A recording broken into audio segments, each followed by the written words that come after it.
Today, we are diving into one of the deepest and honestly most intimidating formats in Dynasty fantasy football. That is Devy. We're breaking down what Devy leagues actually are, giving 10 tips for beginners, and trying to help newer players avoid some of the mistakes that can make the format feel overwhelming. Stick around for all that and more.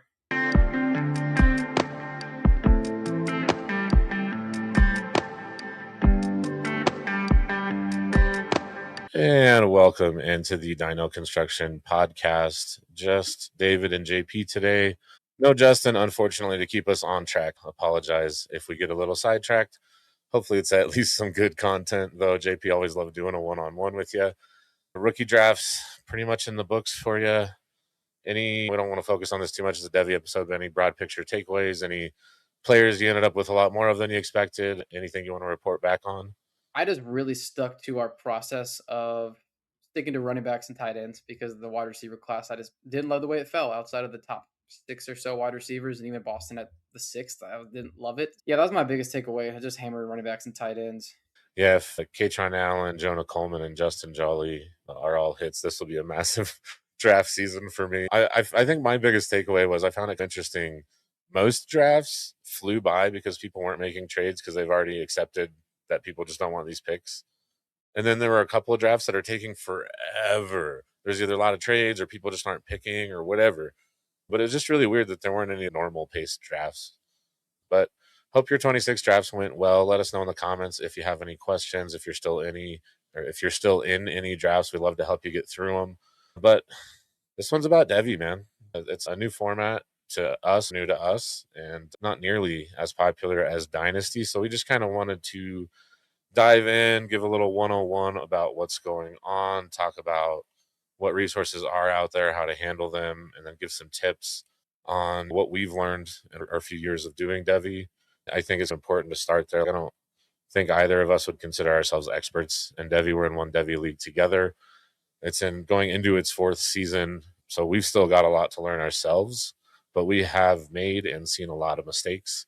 So we think that this will still be a very helpful video to anyone who's never played or anyone who's just new to Devy and is looking for different ways to think about this, because you really do have to kind of come up with your own process. JP, I don't know if you have anything you want to add onto that, or if not, you want to just dive in and kind of give an overview of what the format is in general.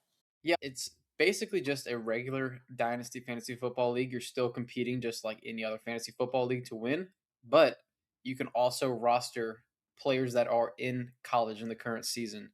So you could take 5-star freshmen. You could take Jeremiah Smith if you're doing a startup now. Just any player that's available in the college pool, as long as, like I said, they've already are leaving high school and are going into college. We're not taking high schoolers in Devy formats, but it's just a fun way to call your shot and scout some players, get to know the rookies before they even are coming into the NFL. It's just a lot of fun. And what I love about it is it just makes me watch more college football and I get to root for more. So during the football season, I find myself saying, oh man, between Thursday and Sunday, I'm just waiting on games. But then, hey, you got college football now on Saturday and you get to watch Jeremiah Smith dunk on guys and you can root for him while he's on your team. So it's a lot of fun, and it's just there's a lot of upside, there's a lot of downside, but overall, it's just a really fun, a very fun format where there's just so much more strategy and stuff to think about, and I love strategy. Yeah, and if you said this, it just went over my head. I apologize, but a key point here is the college players do not score until they hit the NFL. So a lot of leagues handle that a little differently. Some will have a certain amount of Devy only spots, and then you can use some bench spots for Devy players. Some don't allow that. It just kind of depends on what league you're in. And because of that, the strategy differs wildly from league to league. And that kind of leans into one of my favorite things about Devy is there's really not a lot of content out there. There's no calculators. There's no consensus market value of basically anyone or anything. So you just kind of have to develop your own plan, make your own mistakes and learn from them, see what other people are doing, figure out your league economy because it's going to be very different. No matter what we say here, everyone's going to be different. I think that's fun because I do like the group think to a point in Dynasty, but it can get kind of boring too. I like people having to stand on their own legs, having to make their own decisions. And that's just one thing that before we get into our tips here, my kind of tip zero is just lean into the format, accept that you're going to make mistakes and there's not a lot out there. And like you said, JP, enjoy college football a little bit more, man. I love tracking my Devy players. It's so much fun. Even if I don't I've been working all Saturday, get home after a long day, and I get home and I look at my phone and I pull out. Of course, I first look at Ohio State game. I've already seen the score of the Ohio State game. Let's be fair, but then I'll check on my players, and it's just a lot of fun. Whether I get to see them or not, you get a root for them. It adds a little more interest. So it's a ton of fun, but it is a little bit intimidating. And so because of that, we wanted to give 10 tips here that we came up with, that a combination of things that worked well, things that didn't work well, observations, just things we wanted to point out. So if you've never done a startup, hopefully this gets you started on the right track. And if you have done one, you're already in a league, maybe you can still borrow some of these thoughts to help sharpen your Devy process. So, tip number one, I'll have you get started on this. I definitely want to talk on this one too a bit, but it is Devy picks and players have a wider range of outcomes than Dynasty draft picks. So, JP, you want to talk on that for a minute about what we mean? Yeah, because we don't have as much information and just data on these players. It's just we don't know as much about them. When they come into the NFL, you already know what they are because you've seen multiple seasons. And with this, there's a lot of upside. You could take a guy really late in a startup and hit. My best example was I took Ladd McConkey in the last 2 or 3 rounds of my Devy startup, like round 30 something, because he was pretty much off the radar. But I was like, man, this guy's kind of twitchy, and I think there's something there after the catch too. So took a shot on him, and boy, like that's the biggest upside proposal right there. You got a guy that goes into he wasn't quite round one, but he was in the round one of rookie drafts that late. That's incredible value. But also, there's the other end too. Like guys can completely lose value. Like one of the better examples is Garrett Nussmeier, Drew Aller. Those guys, they were mocked to be first round picks, and that did not happen. Yeah, look, with all data analysis, the bigger the sample size, the better, right? So when we're evaluating prospects from a dynasty perspective, we still have a ton of misses. You take away a year or 2 years or all of their college data, it becomes a bit harder to predict. Sometimes that helps you, sometimes that hurts you. My favorite example to give from my experience, I drafted in the same second round. I drafted Omarion Hampton and Ashton Janty in their final year of college, and I drafted them in the second round. My 107 that year, player by the name Eugene Wilson. He's still at Florida. He may not get drafted at all ever, but that was a great draft for me, right? Because I added two players that went top five in their dynasty drafts. So just kind of lean into the variance, and we'll talk about this a little bit deeper here in a minute. But your picks change because of this. The early picks you have a higher miss rate on, but the later picks you have a little more ceiling on. So it's a really important thing to keep in mind that those players, those picks, they have a wider range of outcomes, and that can really work both ways. I think that kind of leads us into our second one. Yeah, building kind of off of what I said with how guys can just miss, it's gonna lead me into tip number two, and that's just don't go too heavy on your Devy players with your premier picks. Because let's say you loved, like I mentioned, Drew Aller and Garrett Nussmeier doing a startup. Oh, they're gonna be first round picks. No, they're not. We don't know that. Arch Manning is gonna be a first round pick, probably, and it feels that way, but no, there's not a certainty at all. So if you want to take these high end Devy assets, I say only take one, because let's say you take Garrett Nussmeier and Drew Aller in round 6 and 7. Once they miss, if you also took one earlier too and they missed, your team will be set back. We've seen it with a manager who went some early Devy picks that just whiffed, and he was on the rebuild track for about 4 years. And even the rookie picks there, a lot of the guys that are entering that draft, like we have Sadiq and Emmett Johnson, Omar Cooper, but a lot of the guys like Mekhi Lemon was rostered, Jordan Tyson was rostered. It's hard to rebuild once you're really behind the eight ball there. So don't put yourself in a position to where your pillars are being allocated to Devy assets that have this really wide variance. We will talk a little bit more about startup strategy and that kind of thing here in a little bit, and rebuild strategy. Those are some really important things. But I do want to echo what you're saying here, because if you think about your fourth, fifth round, that's a first plus, at least turning into a first in the fifth round, typically in a normal startup. Probably going to have a handful of guys go, so maybe you're a half round behind at that point. So if you're taking a Devy player, you're telling me you have confidence that particular player is worth more than a first round pick. You're not taking a 27 first. You're taking a player. So if that player busts, you don't have any wiggle room. You don't have any insulation. So that definitely changes things a bit. So I agree. Yeah, Jeremiah Smith's probably going to go in the first round.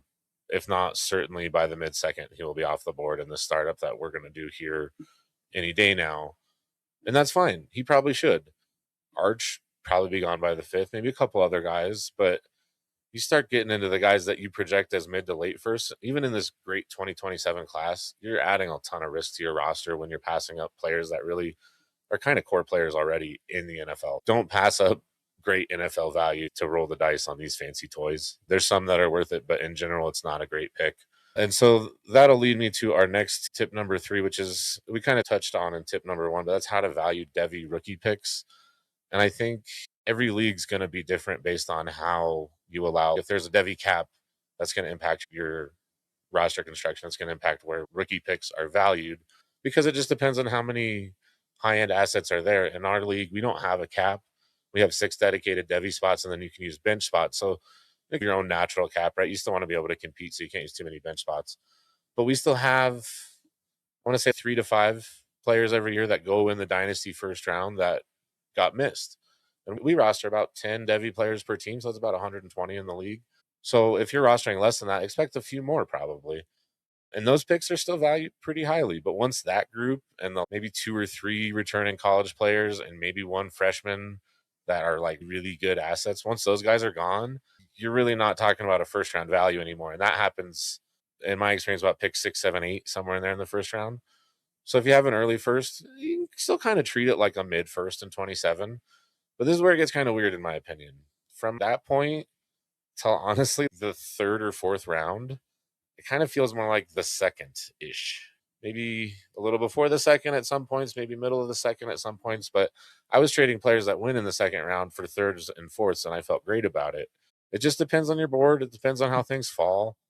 So I don't think the lesson is devalue all rookie picks. It's devalue early rookie picks and maybe add a little value to the later ones. I don't know, JP, do you agree with that? Definitely, because the later rounds, they still have that unknown data. They still have that unknown upside. Your third round rookie picks in dynasty leagues, they are not generally having that much of a hit rate. And if they do hit, their ceiling sometimes is a little lower still, even. But yeah, like Kenyon Sadiq in our league is like 104, 105. When in a normal dynasty league, he's going later first. Omar Cooper is going right in that range too. So, which this year I feel like there was more in the pool than other years. So I think it is like 104 is like a late first in dynasty rookie drafts. But then it does start to flatten out and go up because even a fifth round Devy pick, I'm pretty interested in that because I could take a 5-star freshman, give him a year or two, and if he starts doing some special things, then could gain a lot of value. I took Garrett Nussmeyer with a fifth. A year, 6, 7 months later, I was like, oh my god, I got a steal. But then things came crashing down, unfortunately.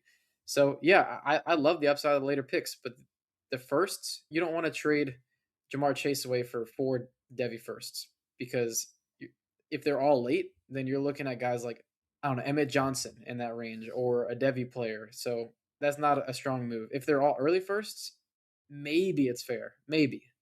So yeah, definitely devalue those first, when, especially when you're moving some studs and really productive players. Yeah, I think one other quick point I want to make before we move on is in most Devy leagues, at least in my experience, if there are other ways out there to do this, I'd love to hear it. But in most Devy leagues, the only way to add a player from the Devy pool into the league system is to draft them, right? You can trade Devy players, but you can't sign them through waivers. So, like guys like Emmett Johnson are devalued because you can sign, like Justin Jolie made it to our waivers, and he's make it to some waivers in some leagues, but like some of those guys makes it to waivers because you just want to take another shot on another Devy guy, and if they miss, you can cut them and pick up, a veteran later. So that's another reason those late picks add a little bit of extra values because there's no other way to get those Devy guys into your league system, into your league economy. But yeah, main point the too long didn't read there. Devalue the first half of your first round a little bit, devalue the back half quite a bit, and then from there on, equal or maybe a little higher of a value on your rookie picks. Now, these next, I don't know, 5 or so tips, I think all speak to scouting. So there's going to be a lot of overlap just naturally, but we'll try and keep our discussion to the tip itself. But like I said, there's going to be a lot of carryover here. First thing I want to talk about is just, in my opinion, in Dynasty, we are better at projecting wide receiver running back than we are quarterback tight end. That is so much more true in Devy. Tight ends, draft capital is not even the greatest predictor for tight ends. It's the best we got. Don't get me wrong. The first round tight ends aren't always the best. Sometimes you see great hits in the middle rounds. Quarterbacks, a lot of it is the situation, what's in between the ears there, which we can't really fairly judge. There's just a lot that can go on there. Wide receivers, running backs, it's not boiled down to a science by any means, but you can look at traits, you can look at production, you can look at a lot of things that we have some confidence in and that you can start to see a little bit earlier. So when I'm drafting Devy players, my Devy roster is mostly running back and wide receiver. There's a couple tight ends, there's a couple quarterbacks, but for me, mostly they're a lot closer to being drafted because I want more information. I want to know this quarterback's already broken out. He's going to be an NFL player. This tight end looks like a stud. I'm not taking a 5-star freshman quarterback and letting him sit on my bench for 3 years. Occasionally, there's a couple worth it, but in general, those are my rules. As I favorite wide receiver, running back. JP, I think you feel the same, but feel free to speak on that for a little bit. Yeah, and I think the biggest lesson that I learned the hard way was valuing quarterbacks a little bit higher because I thought I could see the vision, right? Oh, this guy, he's awesome. He's going to be a first round pick. The upside is really high from a value perspective, but they hit way lower than you'd expect. Production is a better predictor for running backs and wide receivers too. Let's go back to 2024. Who led college football in passing in the Power Four? And that's Kyle McCord at Syracuse. That didn't mean anything. You go over to who led the league in rushing, it's Ashton Genty, it's Amarian Hampton, it's Cam Scatabo. I just feel a lot better about the production of those positions because, like you said, quarterback's way more mental. They also, it's like how much of a leader are they? How quickly are they diagnosing things? Are they playing in a Tennessee system where things are not realistic or going to translate at all? There's just a lot of factors for quarterback and tight end. It's a big athleticism thing. Blocking too, like I can't evaluate a tight end as a blocker nearly as good as real talent evaluators. So that's just tough for naturally those positions. So I'm definitely with you. The running back and wide receiver, I definitely think there's less projection when you see what their traits are, what their production is, and even what schools they're at, which leads us into the next tip, which is what traits to value. We're going to look at what traits to value when scouting Devy players. Now, for me, when I'm looking at a list of players that I have or a list online or something, okay, these are the running backs at the top of my board. I'll look at their size. If I see the running back is 170 pounds, okay, he's not going to be a first round pick, right? There's no chance. He's not probably not going to be a second, third. Even Desmond Reed he was a fun running back with a fun production profile, but when you saw his size, you knew that he was never going to be somebody that was valued that much. So I really do to see size and athleticism, which you can look at Bruce Feldman's freaks list. He'll give you some verified numbers. You can even look at track numbers because a lot of these 4 and 5 star players, they were track athletes, so you can see what their 100-meter was, which they probably put on weight since then, right? How are they going to carry that speed? I don't know exactly, but if a guy ran the state championship record at Georgia as a junior or a sophomore, then I know that guy's really fast. So I'm going to be looking at size specifically at running back, and that's going to be weight. But wide receiver, almost every wide receiver drafted in a round one is going to be between 5'11" and 6'5" or so. So if I see a 5'8" wide receiver, I'm going to discount that really heavily because his hit rate's going to be a lot lower. Yeah, I think you hit the nail on the head for me too. The biggest trait that I look for is size by far. You can start with production and work backwards. You can watch a bunch of college football and start with your eye test or whatever. But at the end of the day, if you're looking at like you said, a 5'8", 170-pound running back, probably not even worth drafting in Devy because there's just so much variance. Probably not even going to get drafted until day 3 of the NFL at best, even if he's a great player. Look at Desmond Reed. He's got a great receiving profile this year out of Pitt. I don't even remember if he got drafted on day 3, went undrafted. He fits that perfectly. He's like 5'6", 170. Had some great numbers. I got enthralled by the pass catching numbers. I didn't care enough about his size. I drafted him in our Devy draft last year. It was a wasted pick. It's fine. You're going to waste picks. That's not a big deal.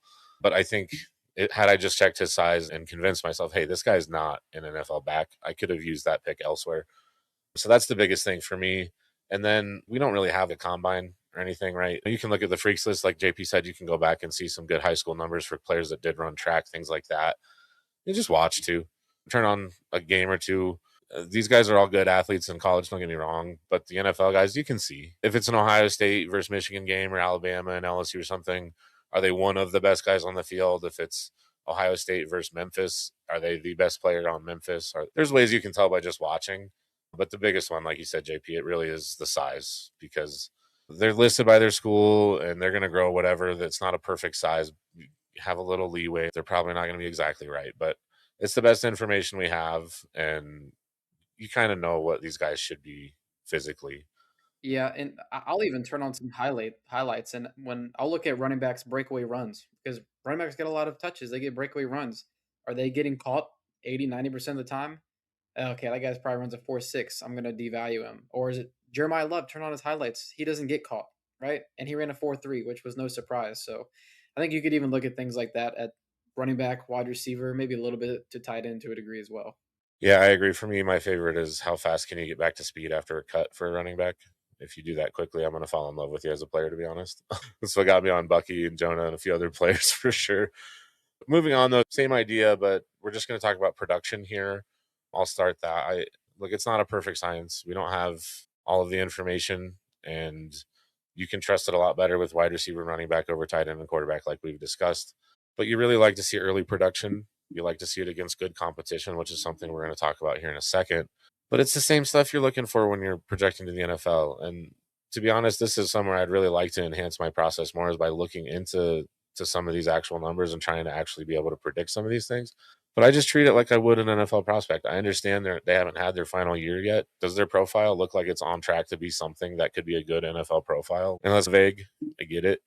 But we're looking for receivers like yards per route run, yards after the catch per reception. You're looking at targets per route run, first downs per route run, percentage of team passing yards, those kinds of things.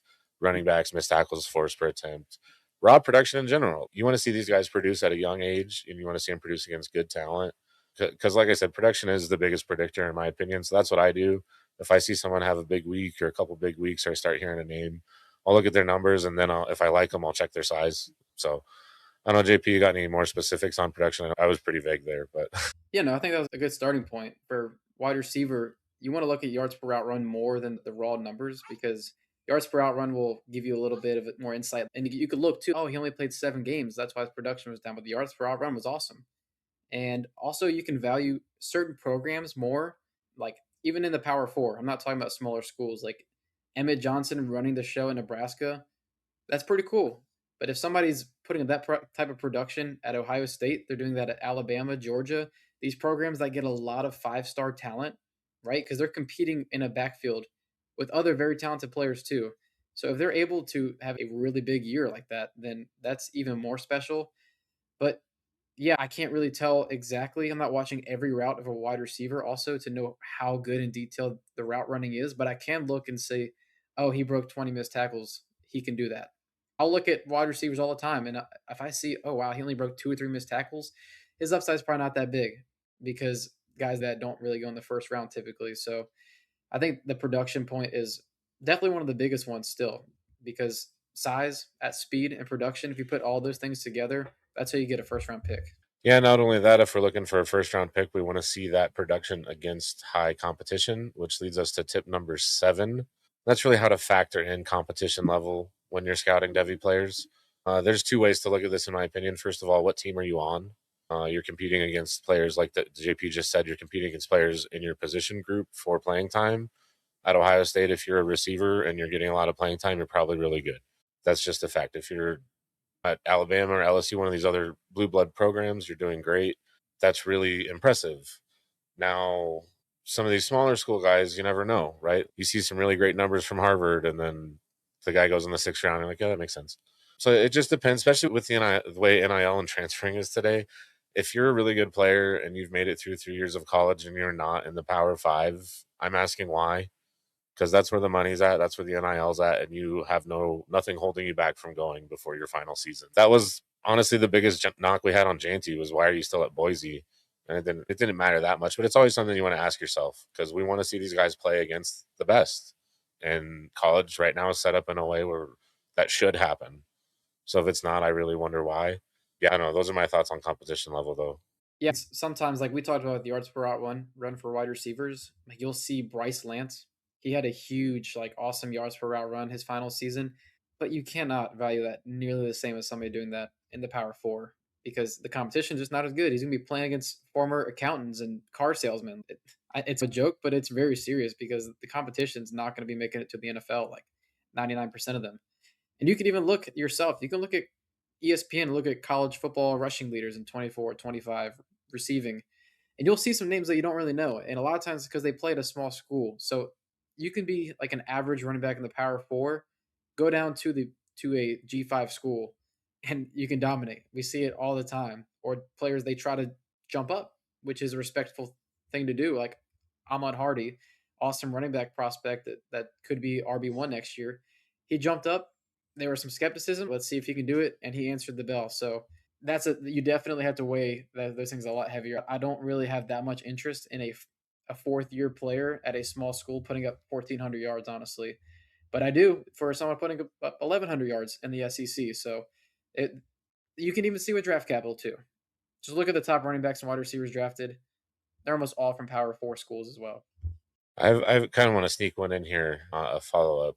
How do you recommend, since we're preparing for a startup, but a lot of people are in between their seasons and things, and that's when you draft new players. How do you handle players that had bad competition are going up in competition right now, like the trio going to Oklahoma State, Drew Mestamaker, Caleb Hawkins, Wyatt Young? They all put up monster numbers at North Texas. They're transferring with their coach to Oklahoma State. All signs are pointing to these guys are going to be studs, but we haven't seen them play against P4. I see a lot of people having Drew Mestamaker as a top 5 pick. I don't know if that's going to happen. I see the arm talent, but all we've seen is him play against North Texas's opponents, which aren't impressive. So do you just say that's the data we have is against non-Power 5 teams? Do you think he's moving up to Power 5? If it does hit, now we have a case for a better profile. Does that matter much to you, or how do you factor that in when you're considering how to value these guys? Yeah, I definitely discount it. You look at Caleb Hawkins; he had the most rushing touchdowns in all of college football last year. But you go over to a Devy draft, Ahmad Hardy, Kwan Lacey, Jaden Ball, Isaac Brown. There's going to be at least 10 guys I'm taking over him. So I like to see it. And it makes me, at least when I look at the size being there too, 6'2", 200 pounds, based on that and the production and him trying to move up, I think that Ahmad Hardy ceiling is there. But that's the high end. So I want to look more at the median. So I'd say I discount it. Maybe I take it half of the evaluation and then I look at the traits as well. So I'm not going to take that guy. I'm not going to ever rank them as a top 5 running back or wide receiver moving up. Maybe not even top 10. But you put in the teens. If I stack my running backs, I'd probably take them in the teens in that range. Yeah, definitely like to see the ceiling improve a little bit when they take a step up as a transfer. We still haven't seen it. And I think that's honestly what makes specifically Drew Mestamaker a really interesting Devy player right now. We're not talking about specific players, but he's one that fascinates me in his value. Moving on, though, to tip number 8, which I don't think we'll need to spend too much time on. We've kind of talked about this quite a bit throughout so far. But tip number 8 is just how to factor in a player's age when scouting Devy players. More specifically, how close are you to draft eligibility? That's really what I care about, personally, at least. And to me, there's multiple reasons. First of all, as we've harped on here, the more information you have, the better. And you don't have that much information as a true freshman. You get one full college season after that, and then so on and so forth. But the other thing is, if you draft a true freshman, he takes up a Devy spot for 3 years at least before he's going to score NFL points. So I don't know. For me, about 75 to 90% of my rosters probably, or my Devy roster is probably going to be players that are draft eligible next year. That being said, I don't want to completely ignore true freshmen and then returning sophomores, because a lot of the great ones are going to be gone before you get a chance to draft them if you just completely ignore that. I don't want more than 1 or 2 freshmen and then maybe 2 or 3 sophomores, depending on your Devy limits, definitely. If you're highly limited, maybe you just ignore freshmen altogether. I'd be okay with that. But to me, it's really about, I want to churn and burn those Devy roster seats. I want to get guys coming in with a chance to help my roster. And if they're not going to help my roster, I want to get them off of it. So that's the biggest thing for me. The information is also a big part, but really just freeing up that extra roster space, I think, is really important. Yeah, I think that's a great point. And we even looked at the freshman hit rate as well. And we looked at 5-star wide receivers since from between 2010 and 2022, because those guys have entered the NFL. And out of 38 wide receivers, 9 were first round picks.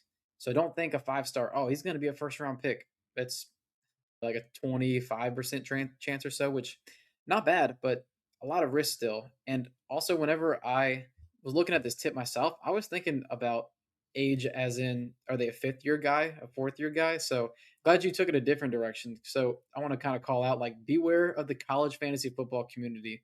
They'll say, oh, this guy's a sleeper. It's a breakout. This is the best wide receiver in college football.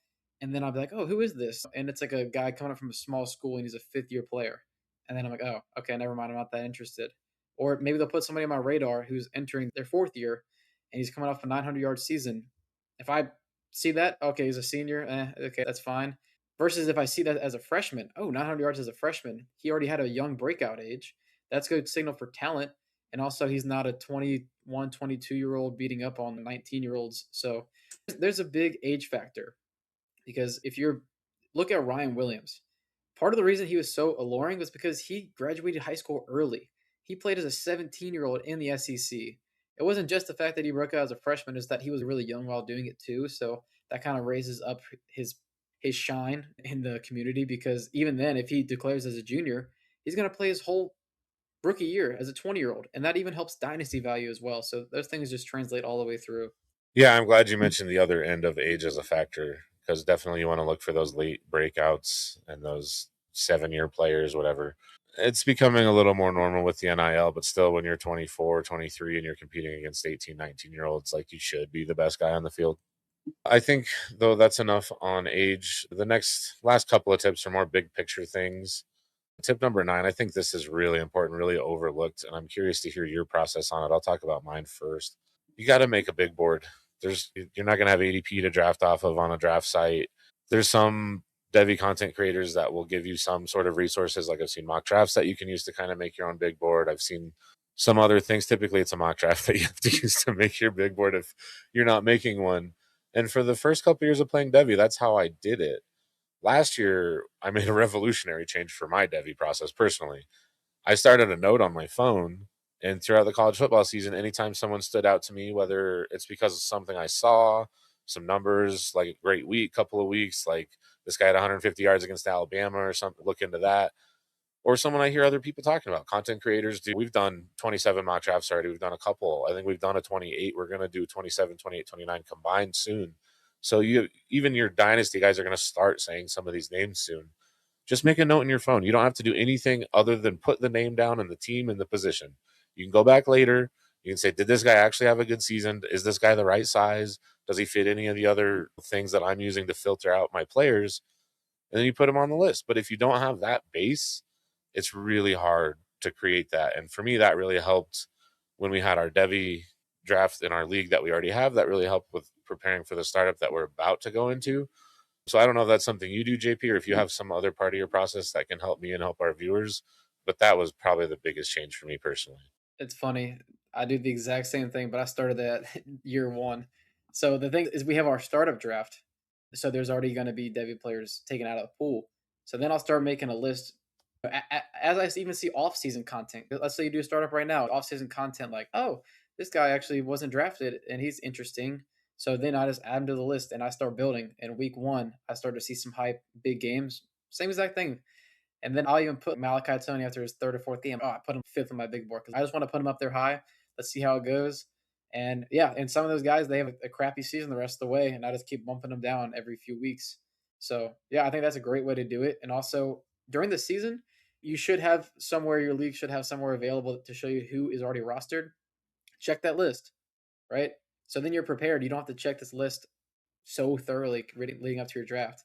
And I looked like, oh, is this player rostered? Oh, snap. Actually, he is. Oscar Delp is already rostered. So I don't even need to worry about him, which not that he had great production or anything, but he was already rostered. So then I'll leave his name off the list so that I don't have to consider them during my draft. So it's funny that we do a pretty similar thing. But if you're watching college football, your box score scouting, you just throw some names on there and just see how it shakes out.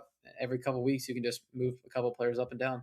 Yeah, and honestly, I don't even move players up or down. I just make a raw list and then I go and check it later. I might keep doing that. I don't know. Whatever's going to work for you as long as you're tracking throughout the season, because taking time to add one name to a note takes 30 seconds if the note's already created. Taking time to build your own draft board from Devy players, especially if there's already some that have been drafted, like you're doing a supplemental draft in between seasons, it's pretty hard. It's hard enough for a startup when everybody's available, but I can't tell you how many times I'll draft someone. Oh man, I thought that guy was already rostered or something. Yeah, I don't know what to say. I'm sorry. Like, so just pay attention, make your list. I think that's just super important if you're going to be good at Devy. If not, find someone you trust, and if you find a Devy resource you trust, share the information with us, please. There's a few out there. The Devy Royale, I really like them. NFL Big Boards, I think is what they're called. They do some pretty cool Devy stuff. Destination Devy oddly doesn't do as much Devy as they used to. They do a lot more Dynasty, but I don't know if you have any other content creators you like, JP. Take a second to plug them before we hit tip 10, though. I'll listen into some of the campus to Canton stuff because they do weigh Devy a little bit more than college production. So I'll at least listen to some of their stuff when they have videos that are interesting to me. All right. And the last tip I have, tip number 10.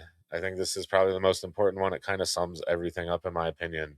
Your Devy process should not be your Dynasty process. We talk a lot about process on this channel, about how we can make the best of our assets without worrying too much about what names they are. There's a lot that you can borrow from your Dynasty process and apply it to Devy, and you really should start there and learn to adjust. But there's so many small differences, like we've talked about with how to value picks. You're rebuilding, as JP touched on. You can't just trade for a bunch of firsts and expect that to turn around in a year or two. You really have to think a little further ahead. You have to understand the risk you're taking on when you're making trades.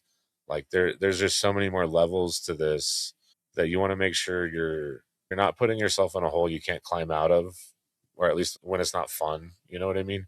That's really what I want to try to avoid.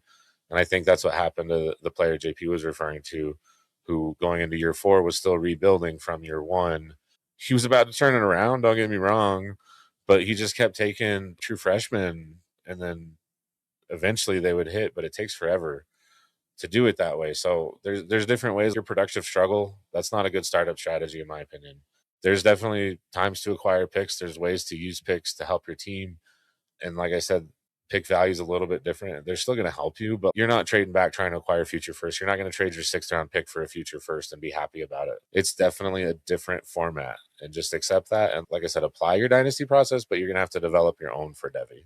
Yeah, I think you definitely don't want to do the thing where you just tear down all production, all your good players, and just do a full rebuild because you'll get 101, probably 102, but there's no Jeremiah Love walking in that door unless you hit on him in the Devy draft, which our Jeremiah Love was taken during his coming into his freshman year. So he was By already the guy who rostered. was rebuilding for 4 years. Yeah, he took him entering his freshman year before we knew any college production at all. So, yeah, you could start taking those swings and start getting upside swings. But if you're in that spot, you're going to have to wait 3, 4 years and you're going to have to hit on Devy players. So, don't completely tear it down. I would at least dedicate your first 5 picks or so to NFL players, maybe one Devy one, if it's Jeremiah Smith or something, because he's one of the only sure things in all of college football right now. So that would be my biggest thing to preach is just make sure you're not tearing it down to the studs in Devy because it could be a long wait. No, I know we don't have this on the list, but I think since we both touched on it here, it's important to talk about. Now, I know neither one of us have had a good team torn it down and rebuilt it in Devy, but we both did start. We tried a productive struggle in our own ways in this. So, what recommendations would you give to those that have to rebuild their Devy team? I've got a few in mind, but I'm just curious what you would have to say about that. Like, how would you approach that? I would try to seek out first round picks from people who discount them. If they don't, then I'm not interested. But I might try taking shots on guys like Omar Cooper and Kenyon Sadiq, and it's gonna be tough. But I think you could take a lot of players that are coming out of their freshman season if we saw some good things. Still risky, but if you have a Kawan Lacey available to you, right? I think he's a good bet. Ahmad Hardy, take those guys that look very strong. But I think there's still a lot of upside in guys coming out of their freshman year. Once you have at least one really strong data point or something for them production wise, I will say it's tough because I haven't quite been there yet. I'm very interested in what you have to recommend here because it sounded like you had something specific in mind. I get a few things. The first one I'd say is try not to leave yourself without quarterbacks. As we discussed, they're hard to scout. It's hard to replace quarterbacks through Devy. So you're kind of going to have to trade for them anyways. So if you've got a couple of young ones, try and hold on to them through your rebuild, which isn't something you would instinctively do in Dynasty. And then the other thing, yeah, look for young players that have broken out, but don't get caught up just drafting young players. I want as many guys in next year's draft class as I can get, because if those guys hit, they give me more value to move around with. So if I have, and it depends on, if say you're capped at 7 Devy spots, I probably want at least, if I'm rebuilding, I probably want at least 6 of those guys to hit next year's draft, maybe 5. But I want to be churning and burning. I want to bring more value to my NFL roster as quickly as I can, because Devy's a really slow process inherently. So that those would be my 2 biggest tips: is try not to leave yourself short at quarterback, and then just get as many players in this year's class as you can. Unless, like JP said, unless you see some early breakouts at a young age, it is important to hit on those guys. And if you're rebuilding, it's even more important. but don't get caught up and think you need to draft 5 true freshmen because you're rebuilding. That's not a good way to do it. Any other tips you want to go into? Any follow-up questions you have? Anything else before we say farewell? Just building off what you said, yeah, the 5-star freshmen are fun, but Malachi Tony already broke out. I'm going to prioritize him, or even Caleb Hawkins. I already seen that he has a requisite level of talent. So the 5-star punts, I feel like it's a 1 in a quarter chance or so from the studies I've done so far. So if you have a cap, that's really tough to do. So that was the last thing I want to get out there. All right. Hopefully you stuck around with us. If you did, I really appreciate it. If you have questions, comments, anything about Devy, let us know. If you've got tips for us that you think we can improve, that'd be great. Like I said, JP and I have some experience in Devy, but we definitely have a lot to learn still. So anything you want to leave in the comments, we appreciate. We will interact next week. Hopefully we have Justin back. Either way, though, JP and I will be doing a combined 2027, 28, and 29 mock draft. So you can feel how we would sort these players if we were to do a real draft. Obviously, no veterans involved, but it still gives you a feel of how to weigh these classes next to each other. If you would like, follow, share, all those things. And thanks for stopping by. We'll see you next week.